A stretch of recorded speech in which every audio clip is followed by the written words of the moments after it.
presently working as a professor and head in the Department of ENT at the Guwahati Medical College. And she did her MBBS from Assam Medical College in 1987 with a gold medal in surgery. And then she did her DLO and MS from Guwahati Medical College itself. And she got training in head and neck surgery at the Adyar Cancer Institute. And then she joined the Guwahati Medical College, and presently she's working as a professor and head over there. Her areas of interest are rhinology and thyroid, parathyroid, and childhood deafness. So I welcome you, Professor Kalpana, and you've chosen a burning topic, allergic rhinitis. So let's hear from you. Yeah, welcome. Thank you, Nilima, for your kind words. Really, I'm happy to share my knowledge with you all. So let us start here. As you have said, it is a burning topic. Yes, it is a burning topic, and most of the symptoms are relating to the present day COVID system. So that is one issue I thought I would take up this subject. Topic of discussion will be the definition of what allergic rhinitis is. Then we'll see the prevalence. What is the prevalence of allergic rhinitis? Slowly we'll go to the risk factors, then how the disease is affecting the life. We'll see into the comorbidities, etiology, pathophysiology. Then we'll go to the clinical presentation, then finally diagnosis, treatment, and areas where we can go for future pictures. So coming to allergic rhinitis, it occurs when there is a symptoms are due to the result of IgE-mediated inflammation following exposure to allergen.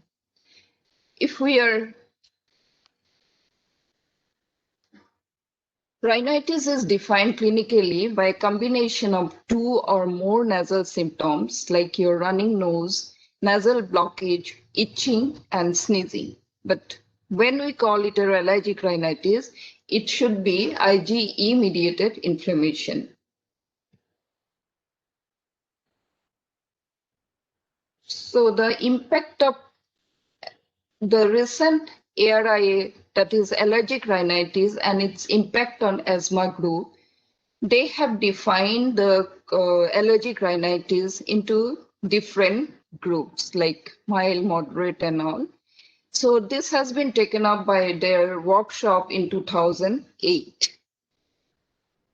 So what we can see is that it can be a mild symptoms, it can be moderate to severe symptoms, it can be intermittent symptoms, or it can be persistent symptoms. So if it is a mild symptoms, so how the disease affects the body? There will be normal sleep, normal daily activities, normal work, and the patient or the child may go to the school. The symptoms are present, but these are not troublesome. Then we'll define the allergic rhinitis as a mild disease. When it becomes moderate to severe, there will be abnormal sleep. There may be impairment of daily work, sports, and leisure activities are not there. There will be impairment at the school work, and there will be troublesome symptoms. So what is an intermittent or what is an persistent then? If the disease are less than 4 days per week, for less than 4 weeks, then we call it an intermittent disease. But if the disease is for more than 4 days in a week, or it lasts for 4 consecutive weeks, then we call it a persistent symptom.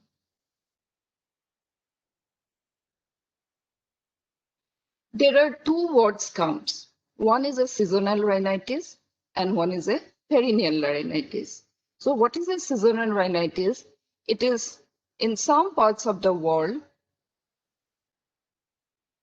it is due in particular time of the year, there will be some seasonal symptoms of allergic rhinitis due to the exposure of few allergens, particular allergens like your pollens, dust, mite. All these allergens will give rise to your seasonal rhinitis. Then another word comes is a persistent or intermittent. So this is a disease when the symptoms are there. I'm very sorry. I am getting disconnected. I'll come back. Yeah.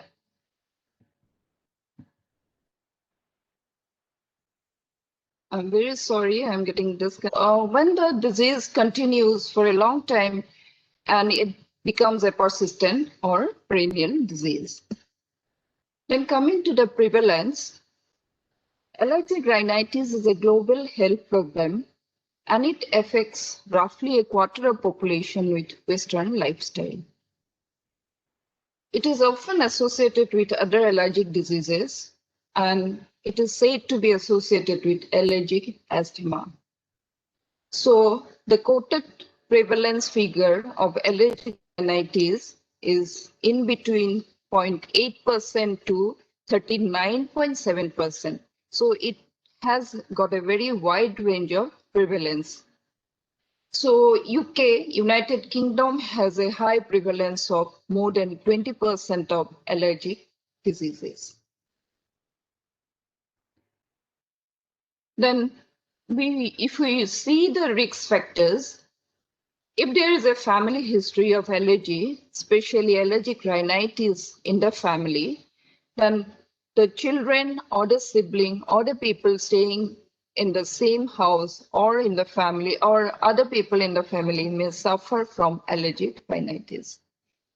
So to support this family history, it has been found that there are few genes involved in atopy, including loci on 5q, 11q, and 12q chromosomes. So these are some genes factor which are supporting the family history of allergic rhinitis. Then coming to the environmental factor, there is a lifestyle changes and there is increased exposure to allergens. What is the lifestyle changes? Previously, now with the more better way of living, children are less exposed to the infection in their early life. So what happens once they are infected, once they become, they grow up without any infection, so sudden change of environment will give them allergic rhinitis. If we continue with the environment, there will be some pollution, then the irritants, and there may be dietary modification resulting in diminution of protective nutrients, and this all leads to formation of allergic rhinitis in patients. There may be decrease in infection leading to a reduction in the Th1 type immune response. And another factors commonly coming up these days, it is a stress factor. So these are few risk factors we can associate with allergic rhinitis. How the disease affects the quality of life. Though it seems to be not a severe disorder, but allergic rhinitis definitely alters the patient's social life. It reduces the work productivity and performance in school. So the disease is best considered as systemic disease. But to start with, it may be in the nasal cavity, but it can be considered as a systemic disease.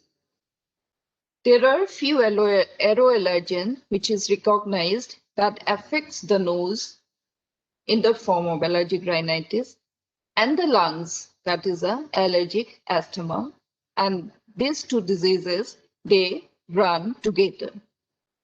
So nowadays, these two diseases, if it is there in a patient, it is called, so these two diseases are called unified allergic airway. That is the same airway, same disease.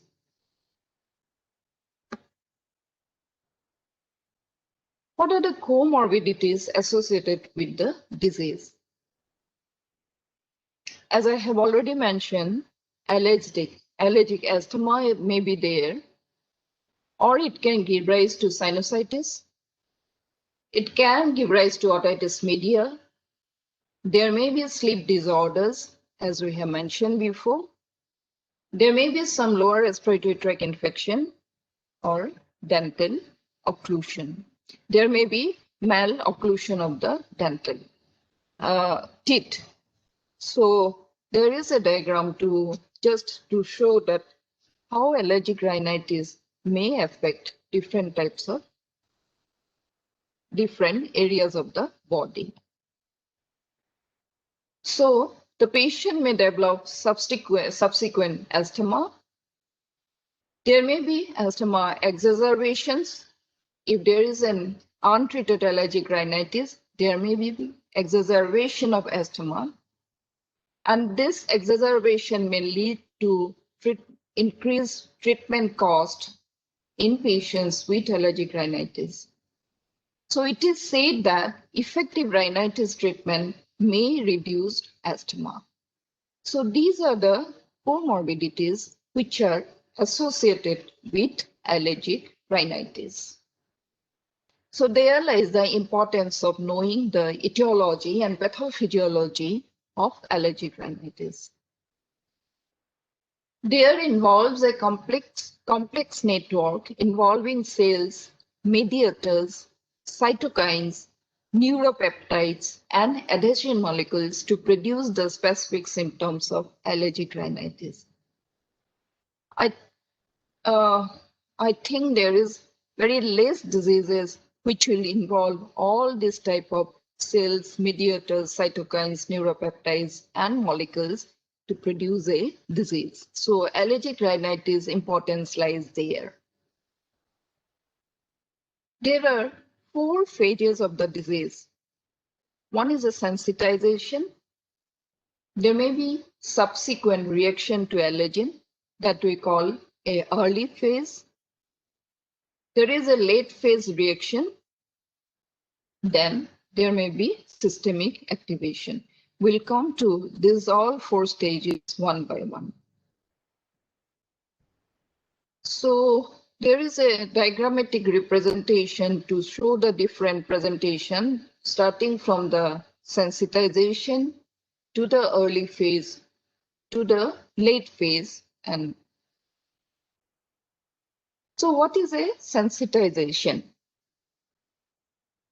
If there is the recent exposure of the nose to an allergen, it may lead to asymptomatic eosinophil infiltration and a pro-inflammatory mucosal environment in the nasal cavity. And that is a condition known as a priming. If the patient is an atopic individual, capture of the allergens by the dendritic antigen presenting cells called the Langerhans cells present in the nasal mucosa, it will capture the allergen. Then there will be maturation of these cells. There will be antigen processing and presentation to native resting T cells in local lymph nodes. These T cells mature mainly into the Th2 cells at the site of allergic response, and they start secreting cytokines like IL-4, IL-5, and IL-13, which also stimulate IgE production by B cells. So this is a complex mechanism where the cytokines will start coming out in very early stage. So in a chart, if we see the early phase, there will be binding of IgE to mast cells. Then there will be degranulation of these mast cells. There will be release of the mediators like the histamine, leukotriene C4, prostaglandin D2. And these all in turn will lead to the symptoms of sneezing, rhinorrhea, there will be itching, or nasal obstruction. So in the very early phase, we'll get the sneezing, rhinorrhea, pruritus or itching or nasal obstruction. So what happens if we treat in the very early stage, if we start treating these patients, they may not go into the late phase. But half of the exposed patients, they progress into the late phase. There will be excessive ingress of eosinophil, basophils, mast cells, and T lymphocytes, neutrophil, and macrophages into local tissues. So all these different cells will start acting in the nasal cavity mucosa. So what will they do? They will produce an inflammatory response, and this will give rise to nasal obstruction and hyperreactivity. So once the different cells are coming into action, they will produce the inflammatory response. Let us see the axon of histamine that is released by the mast cell, because that is the main substance that is being released by the mast cells from the very beginning. If the histamine is acting on the sensory nerve, it will produce the itching and the sneezing. When it acts on the endothelial cells, it gives rise to vasodilatation, plasma exudate, and edema. It also has a pro-inflammatory and immunomodulatory properties. So histamine is a substance. We can think about the inflammation, we can think about the immunomodulation. Then what does the prostaglandin D2 does? It induces sustained nasal obstruction. So if there is a release of prostaglandin D2 in excess, the nasal obstruction continues for a long time. So the leukotrienes, it is formally known as the slow-reacting substance anaphylaxis. In short form, it is said SRSA. The leukotrienes induces vascular permeability in the nasal cavity. So it will give rise to all sorts of nasal secretions and rhinorrhea. The mast cells, apart from the release of the histamine, it also can release granulocyte macrophage colony stimulating factors. It can also reduce monocyte chemotactic protein, and it can also release macrophage inflammatory protein. So in short form, these all are involved in eosinophil recruitment, maturation, and activation. So this is a complex, in the very beginning I said it is a complex process. So once there is more eosinophil recruitment, the process goes on for a long time. Thus the patient goes into the late phase of your allergic rhinitis. Coming to the fourth stage, it is the systemic activation. How a mast cell release in the nasal cavity can act systemically. The antigen stimulation in the nose causes the release of eosinophil precursors from the bone marrow, which circulate to both sides. So rather, there is inflammation in the bone marrow side, and it can involve the systemic activation of allergic rhinitis. So how the patient presents? If it is a seasonal type or an immediate type, the allergic symptoms are sneezing, rhinorrhea, itching. If it is a perennial type, the nasal obstruction is the most prominent feature. With hyperreactivity, there may be poor sense of smell. So this can get confused with the presentation are almost similar, like the chronic inflammatory rhinosinusitis without acute allergic symptoms.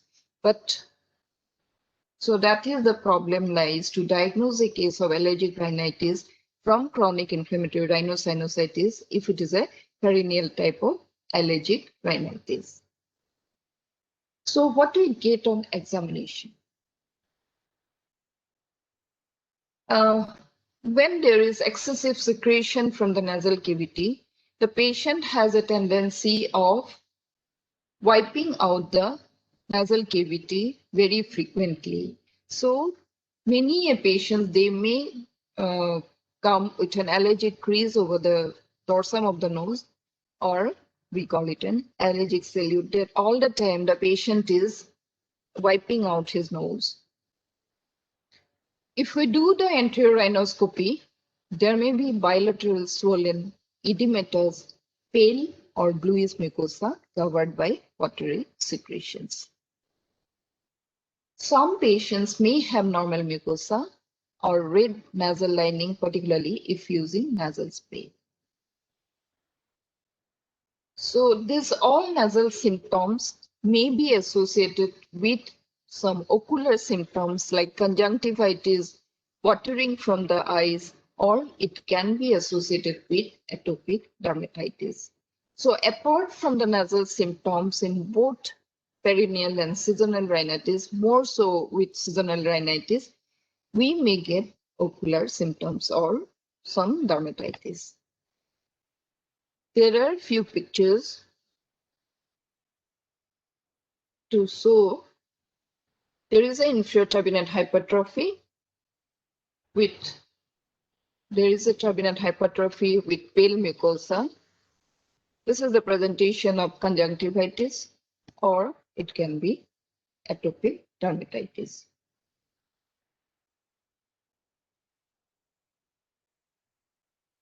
So let us see why the clinical features we are getting in seasonal rhinitis or in perennial rhinitis.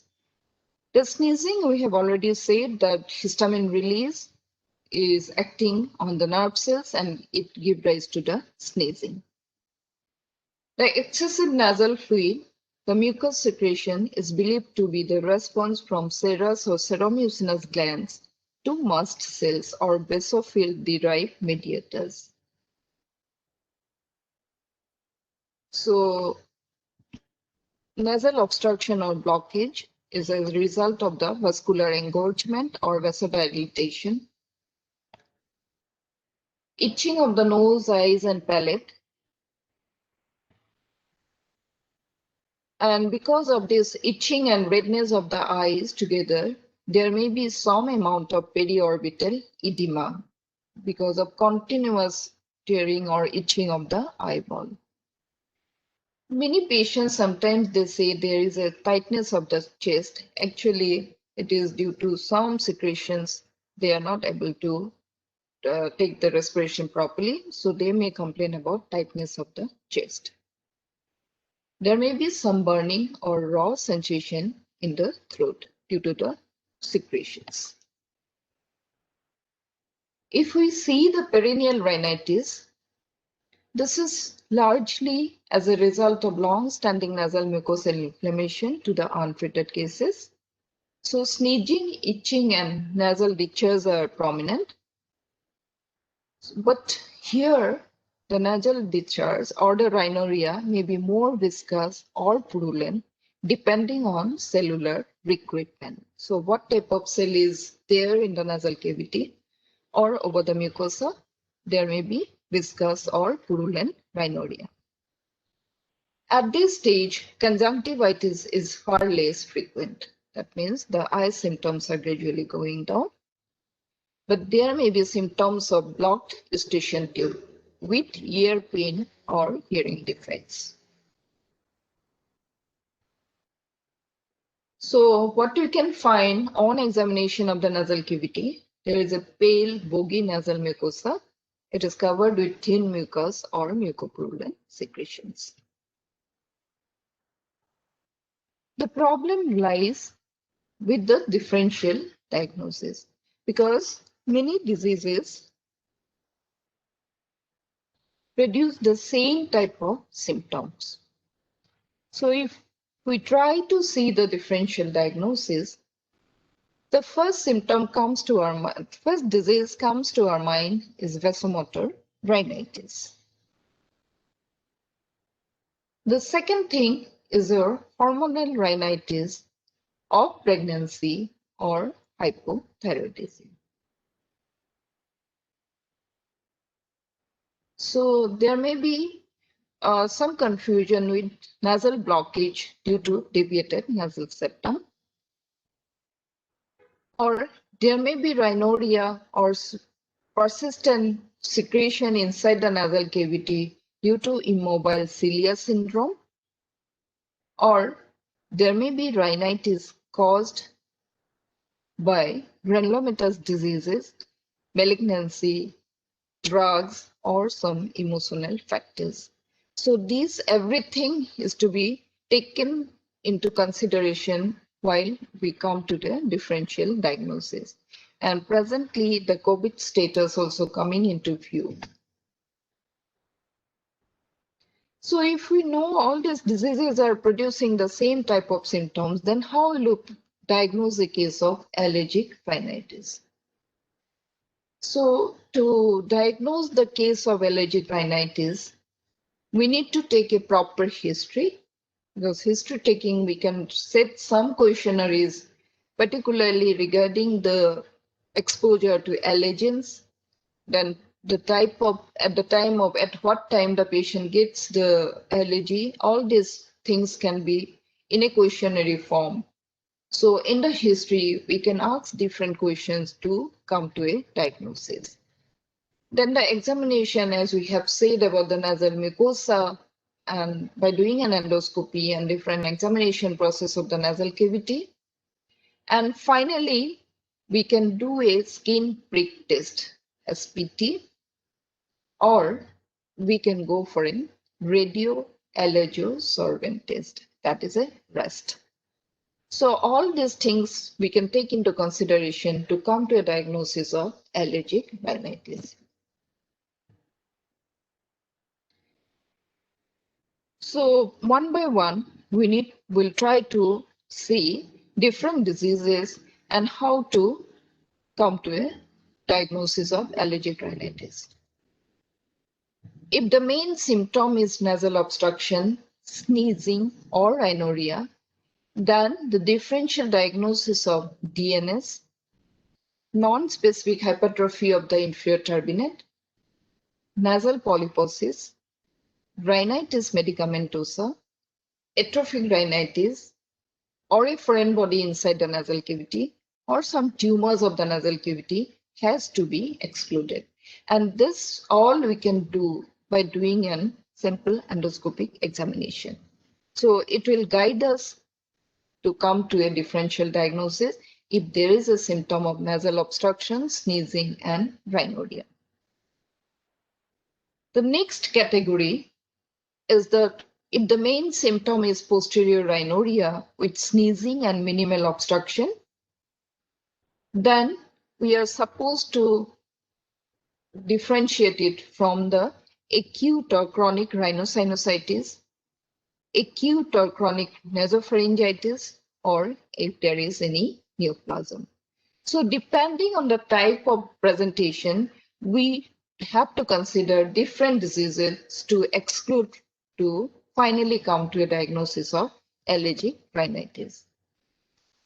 Then the third category, if only sneezing is present with little nasal obstruction or rhinorrhea with negative skin prick test, then we have to think about eosinophilic non-allergic rhinitis or primary nasal mastocytosis. There is a hyperactive mast cells.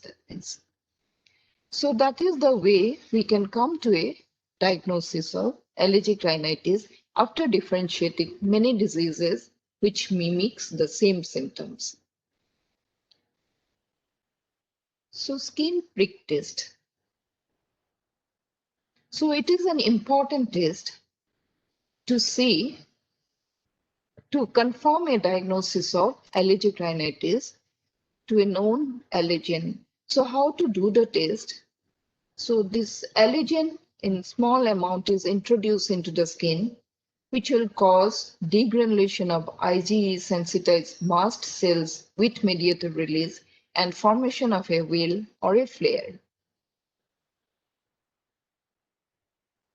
These skin prick tests are simple, this is cheap and safe, provided food allergen is not used and no intradermal testing is undertaken.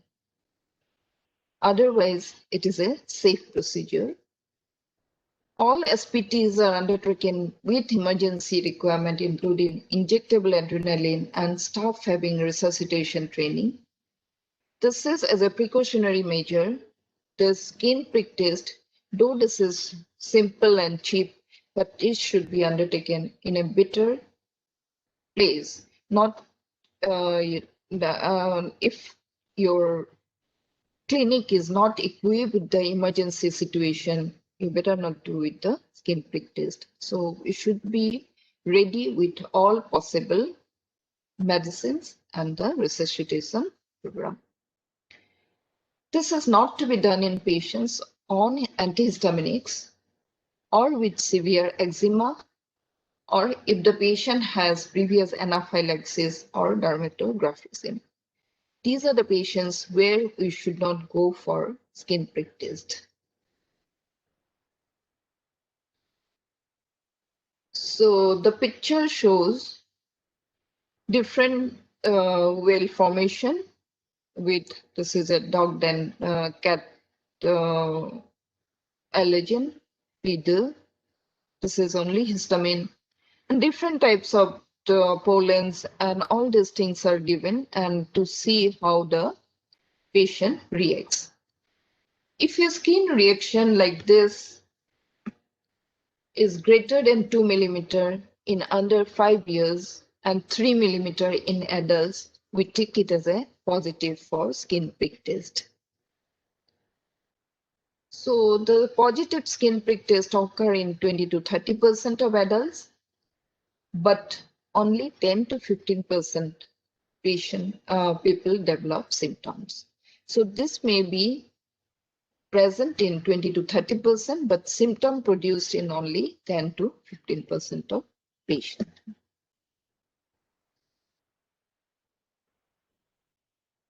There are few drugs which may cause nasal obstruction or rhinorrhea, and it may mimic allergic rhinitis.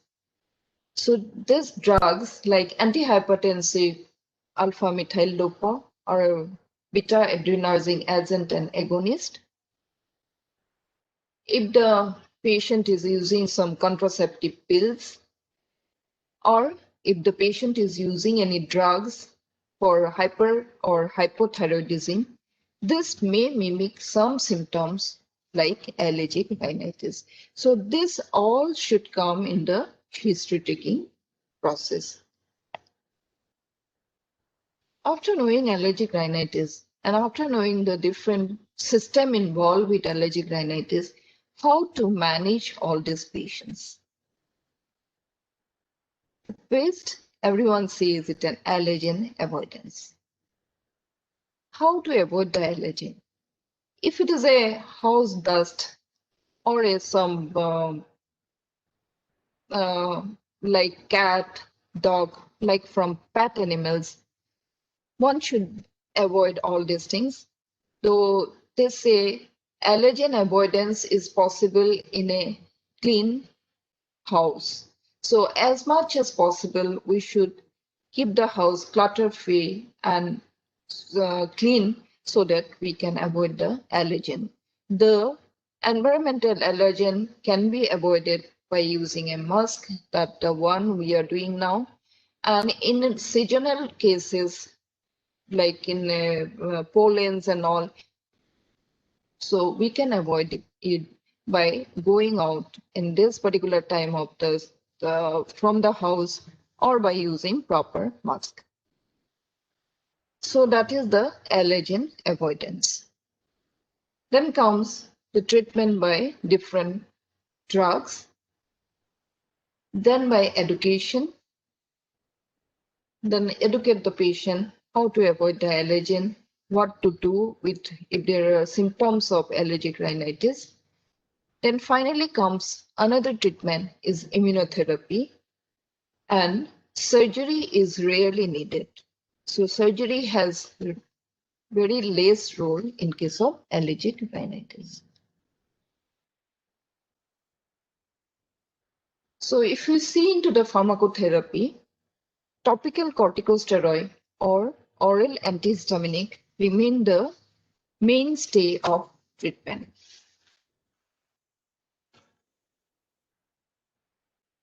So mild intermittent cases, we can go for oral or local non-sedative H1 blocker. We can go for, if it is lasting for more than 10 days, less than 10 days, we can go for oral or topical nasal decongestant. We can ask the patient for allergen and irritant avoidance. If it is moderate to severe or intermittent disease, there will be role of intranasal steroid along with the non-sedative H1 blocker or nasal decongestant. If it is a mild persistent or a moderate to severe persistent disease, again, all these things like intranasal steroid or non-sedative H1 blocker will act. But if all this pharmacotherapy fails, then comes the role of immunotherapy. So indications for immunotherapy are, this is an IgE mediated disease. So if there is SPT or Rust positive, then the patient can go for immunotherapy. If the patient is not, or the environment or the situation or the working situation is like that, the patient is not able to avoid the allergen, in those cases, we have to think about the immunotherapy. If there is inadequacy or if there is the patient is compliance with the drug treatment is not good, in those cases also we have to think about immunotherapy.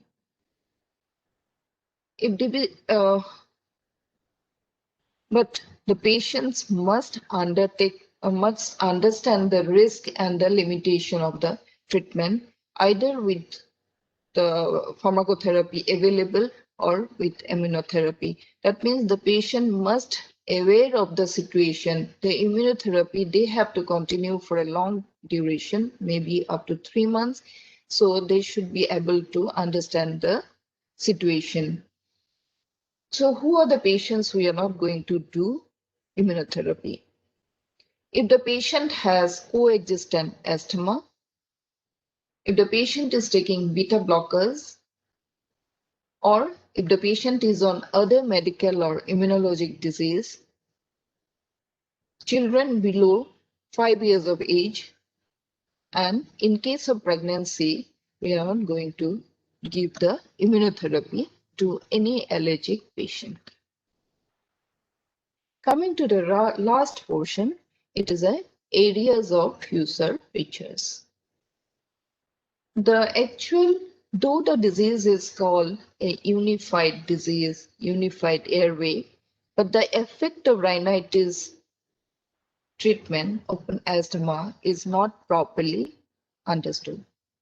So this is one condition, but everyone is saying that if the rhinitis is not treated properly, there may be the cost of treatment of asthma will go up, but this is not effectively done. So we can think about doing some research work into the effect of rhinitis treatment of asthma. Then how the influences of sinusitis and nasal polyposis on asthma? How these two diseases are causing asthma? Whether the rhinitis treatment should be intermittent or continuous. This is an important thing we should think about for future research. And we have to go for genetic study. So any disease, to know it better, we must go for a genetic study. So with this future research scope in hand, I think we can end our today's discussion. Thank you.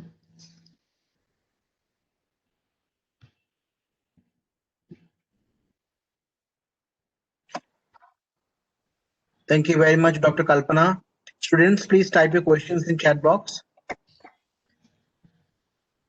So you covered the whole topic very well, Dr. Kalpana.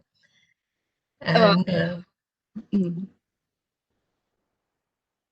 Thank you, Nilima, but it's a very vast subject.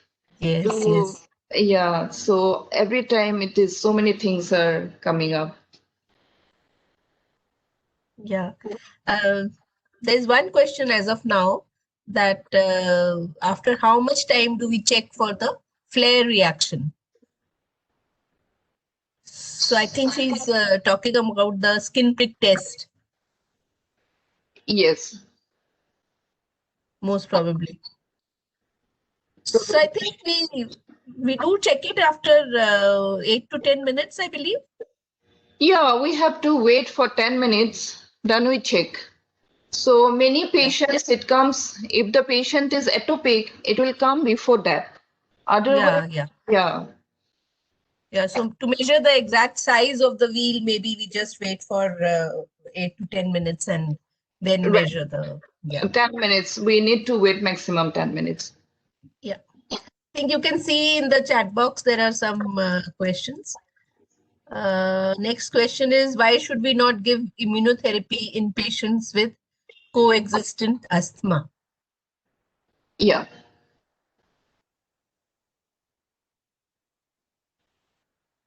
So I am not much aware of the reason, but if you are Yeah, because asthma therapy is not related to immunotherapy. It is a treatment planning is totally different from the rhinitis treatment. So it is not definitely written, but in all the books it is saying the immunotherapy, it cannot be given in the asthma patient. There may be flare-up of the disease, but how the flare-up is going to happen, it is not particularly written, but the treatment planning is totally different in asthma. So it is yeah, not. maybe allergic rhinitis is a directly hypersensitivity reaction or an immune mediated inflammation. Yeah, And but and asthma is more of a bronchial hyperreactivity. So maybe the treatment is towards the steroid inhalers or the Montelukast inhibitors, or those things are there. That is maybe the reason. And so immunotherapy is not commonly prescribed or indicated in patients with asthma, I believe. asthma, yeah. Yeah. Then there is a question, what is the role of vitamin D treatment for allergic rhinitis? So many research work are going on vitamin D, but the actual role of vitamin D on allergic rhinitis is not confirmed. But many patients, yes, many people, they are giving vitamin D for allergic rhinitis, hoping that it is some mediator effect will be there. But the actual exact exact role of vitamin D is not yet noted. Yeah, vitamin D deficiency is these days linked with almost every All thing. this. I think even in coronavirus disease, COVID, they are saying that vitamin D deficiency patients, or patients who are deficient in vitamin D, Yeah. they are more likely to get the corona infection. So vitamin D supplementation, and that is also being tried in COVID. So maybe there are some randomized control trials. I'm not aware of that, but vitamin D treatment, definite role. I don't know whether it is still there or not, proven or not. You are right. You are very right. Now, all the diseases, vitamin D is related to all the diseases. But that is another point we have to think about whether it really works or not. Yeah, yeah. Okay. Then Malvika has asked, how long can the topical steroids be used continuously? Topical steroid. Yeah. Yes. We give it for 3 weeks continuously. Then we can wait and see, because all this steroid also has some side effects. Like if we are using in children, no, there may be some growth retardation and all these issues may come into effort. So in recommended doses, we can use it continuously for 3 weeks, then wait and if necessary, you start again. Yeah, and topical steroids can be given for a longer duration because topical steroids are much safer. So, yeah. Mm.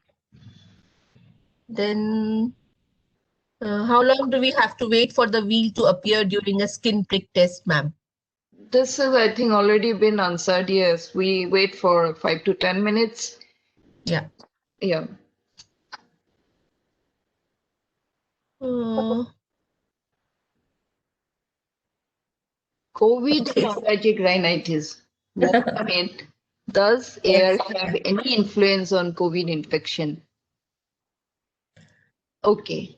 Whether it has got influence on COVID infection, it is difficult to say. But yes, a patient who have allergic rhinitis with COVID, definitely their symptoms will be adapt one to another. So their sufferings will be more. But from COVID and allergic rhinitis, we can differentiate it properly because the fever part is not there in allergic rhinitis, right? But in COVID, definitely the fever is coming into account. And otherwise, the cough is not there in allergic rhinitis, but it is definitely there in COVID. So that way, we can differentiate allergic rhinitis and COVID.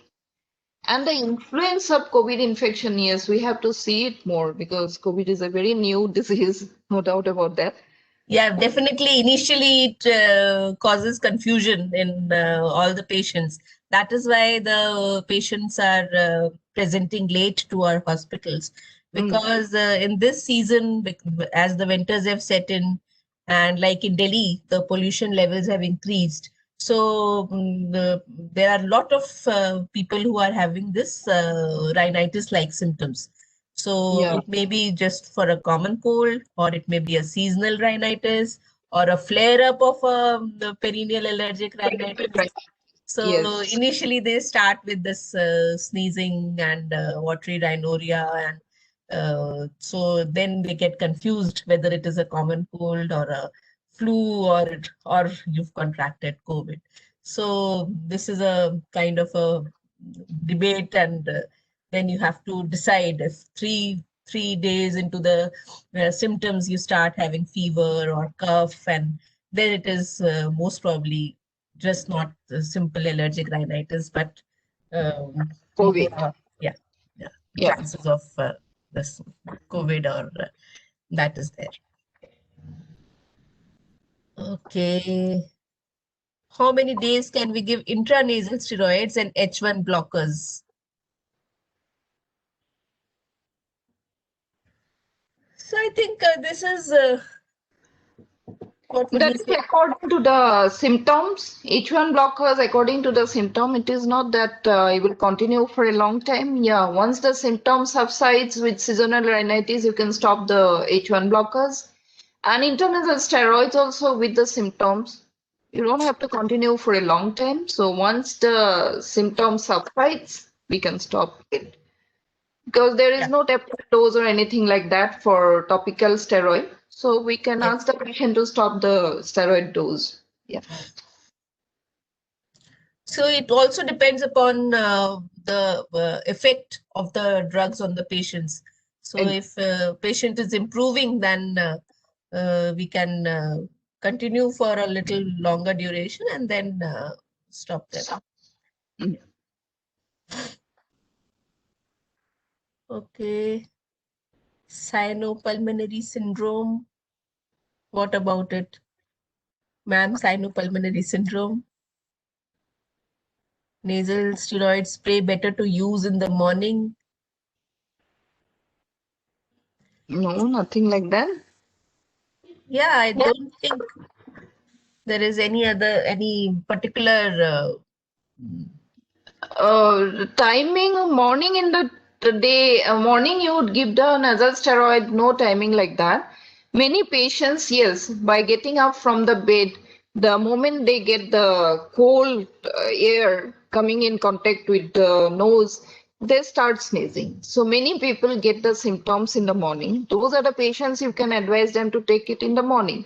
But many patients they get once they go out of the house into the like pollens and all. If the patient is allergic to pollens, they're not going to get it in the morning. Once they go out of the house, they get the symptoms. So it is not that the patient who gets the symptoms in the morning can take it in the morning, or the patients who are getting in the later part of the day, they can take it then. So it is not a fixed timing for all the patients. depending upon whether it is an outdoor allergen or a indoor allergen, you can. Indoor allergen. Yeah. Okay. Then is the IgE level the only confirmatory investigation? What other investigations can we get to confirm our clinical diagnosis of allergic rhinitis? IgE is not a specific symptom actually. IgE is not at all absolute confirmatory investigations. So we can go for other like the skin prick test, or if the patient is not able to go for the skin prick test, then we can go for the rust test. So all these tests has to go into account to confirm our clinical diagnosis. Then only we can say it is an allergic rhinitis, but only IgE is not a confirmatory test because it can be Yeah. elevated in other diseases also. Yeah, exactly. So I think the gold standard when if you want to label it as an allergic rhinitis, then exposure to the aeroallergens through the skin prick test, the known aeroallergens, and you do a Yeah. skin prick test, then you can exactly label that this patient is allergic to this particular allergen. So, and IgE level is can give you an idea if it is elevated that it may be. Yeah, it will give you an idea the patient is an atopic patient. Yeah, yeah. Exact allergen for which the patient is allergic is not given by the IgE level. Yes, it will guide us the patient is atopic. And maybe you can use it later for whether the treatment there is improvement or not. If the patient is getting the response or not. So Yes. you can go on seeing the IgE level. It may come down, the titer may come down, and you know that your treatment is working on the patient. Okay. Yeah. Okay. Then does long-term use of INCs, I think intranasal corticosteroids, has any effect in glaucoma patient? Yes, definitely. All this steroid has got some effect on the systemic conditions. So it is glaucoma, not much record, but if the patient has any complaint, then we should be careful about. Otherwise, we can continue. Yes. Yeah. Lots of questions are coming in. Is allergic rhinitis associated with anosmia? Yeah, if it is a later stage of the disease, when the patient has got much of vasodilatation and edema of the nasal mucosa, and if there is excessive secretions, rhinorrhea, in those cases, there may be some amount of anosmia or altered smell, I will rather say. Yeah, as such, anosmia may not be there, but hyposmia, Hyposmia, decreased sense of smell is maybe associated with altered smell will be there, yeah. maybe associated with allergic rhinitis. In fact, I think 10 to 13% of it has, I think, has been reported that of patients of allergic rhinitis may have some hyposmia. Hyposmia, yeah.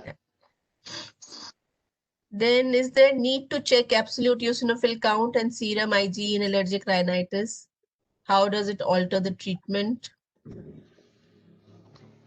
Again, I think this question we have answered partly, that Ig level is not the thing. Yes, even absolute eosinophil count, it may be eosinophil count may be raised in other diseases also, like other granulomatous diseases also, it may be increased.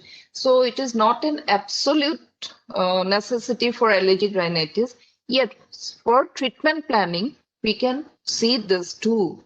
And to check our whether the treatment is proper or not, at least we can get some ideas by doing the absolute eosinophil count as well as the IgE. Yeah. So if surgery is indicated, what type of surgery? And so surgery for Surgery, allergic rhinitis. some patients, the symptoms I said, there is a differential diagnosis of DNS comes, and these patients, when they have the problems of DNS, the symptoms of allergic rhinitis may be aggravated. So those are in the form of some other treatment, like for deviated nasal septum. Some of the patient may have persistent inferior turbinate hypertrophy. So to reduce the size of the inferior turbinate, you have to go for some amount of surgery on the turbinate. So these are to reduce the symptoms of allergic rhinitis from the associated symptoms. We can go for the surgery in the form of like for septal surgery or reduction of the turbinate size surgery, turbinectomy. Yeah, so we the history as well as the physical examination. So if he is having, as you are saying, that persistent hypertrophy of the inferior turbinates, mulberry turbinates causing severe obstruction, then we may have to go for a turbinate reduction or associated DNS. Yes, then it will help definitely the symptoms. So then we can go for surgery. Then IgE level, the specific diagnostic investigation. Are there any other investigations we can do? I think we have talked about the diagnosis. Yeah, we have already. Then preferred route of immunotherapy. Which route is preferred for immunotherapy? Intranasal or subcutaneous? Types of immunotherapy, benefits for allergic rhinitis patients, side effect. Okay. So immunotherapy, would you like to answer that, Dr. Kalpana? Yeah, you want to? Okay. Intranasal, I think we are not giving immunotherapy intranasal for allergic rhinitis. No. And either subcutaneous or sublingual. Sublingually. And subcutaneous is what is kind of verified, and it is SCIT, that is what we call subcutaneous immunotherapy. That is people are giving. But sublingual immunotherapy is now also coming in vogue, and but subcutaneous is more indicated for allergic rhinitis. And benefits are there definitely for allergic rhinitis patients. Now studies are coming in that they do benefit with the immunotherapy, but it has to be taken for a long duration and has to be tailor-made for the patients. So still, I think very long-term follow-up is not there, I think, but it is now quite getting quite popular, immunotherapy. Yeah. But I have to continue for at least for 3 years to get the exact result.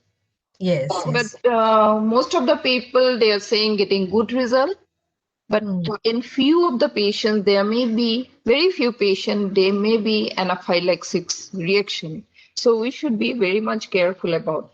And that is the reason the sublingual therapy is not advocated much if the patient is not under observation, because with rapid absorption, there may be some anaphylaxis reaction in the patient.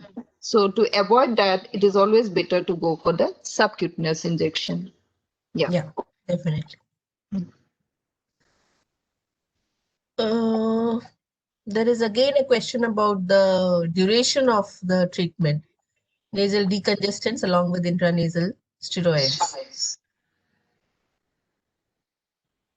And do intranasal steroids require tapering? So duration is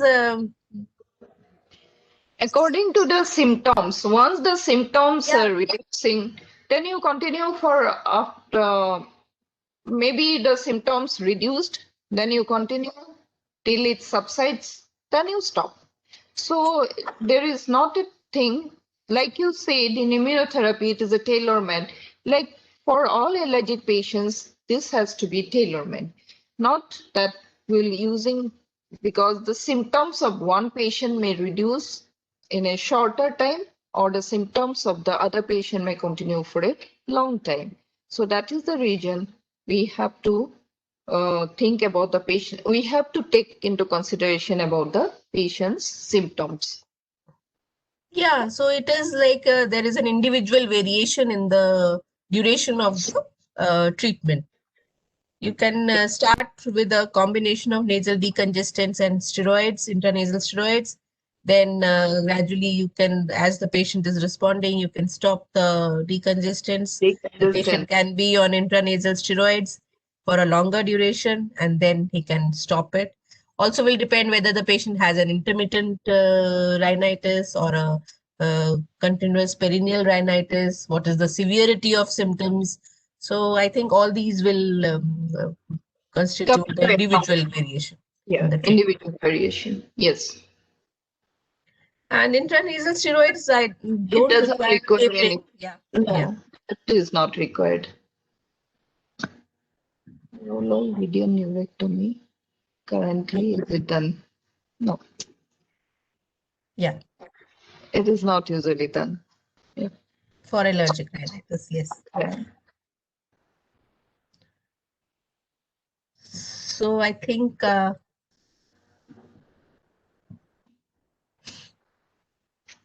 Navneet, can you see any other more questions? Interactive session. Thank you. Thank you so much. Thank you.